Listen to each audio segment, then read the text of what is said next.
So we tend to throw around this concept of holding space, especially in spirituality. But the thing is that holding space is not just a spiritual concept or idea. It's not about sitting there nodding your head while your partner or someone is speaking. It's about what's actually happening inside your nervous system while you're in a hard or emotional moment with someone else. True holding space means your body has the capacity to hold your own emotions without reacting and holding the emotional storm of another person without collapsing or attacking back. That's a skill, a nervous system skill. Every single one of us has a built-in system called neuroception. It's the part of our nervous system that is constantly scanning for safety or threat. So when your partner is upset, they're not just listening to your words. Their body is literally reading your tone, your micro expressions, your breath, your energy. Their system is literally asking, am I safe here? Is this person making me feel safe? So when you stay regulated, when your breath stays steady, when your voice stays soft, when your eyes stay connected, you're sending a biological safety signal. And their system can feel it before their mind even processes it. This is what we call co-regulation. When two nervous systems sync and one regulated system helps calm the other. Now, the opposite is also true.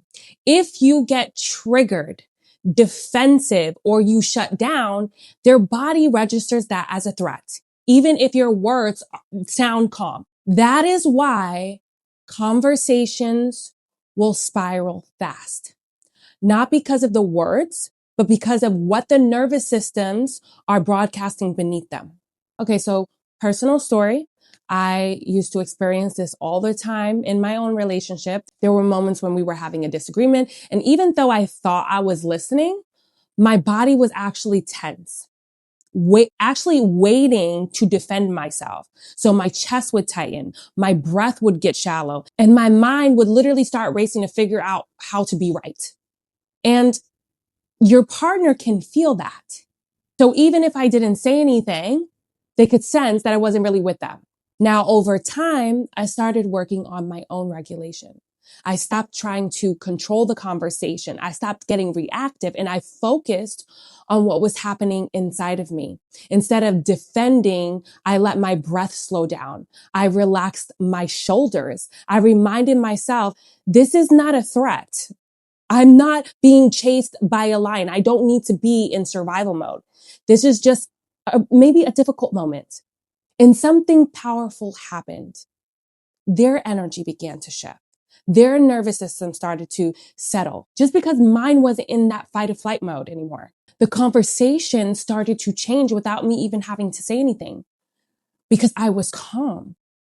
I was regulated. I was present. I was listening. I wasn't getting triggered. I wasn't getting reactive. I was allowing them to finish what they needed to express. And I stopped trying to control the dynamic.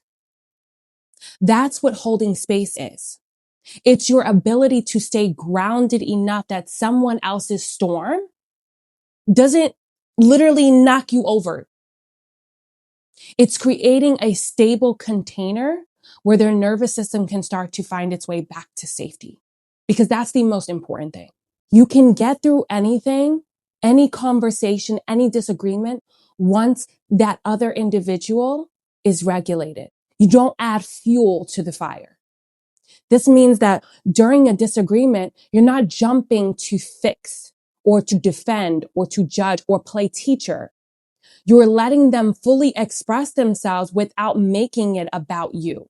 You're regulating you so they have space to regulate themselves. That is not weakness. That is a skill and that is power. And it's not this spiritual woo-woo thing. It's biology. It's how we're wired for connection.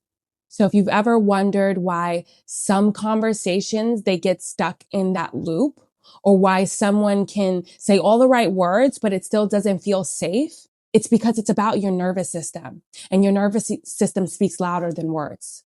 When you can hold space from a regulated place, you literally become the anchor.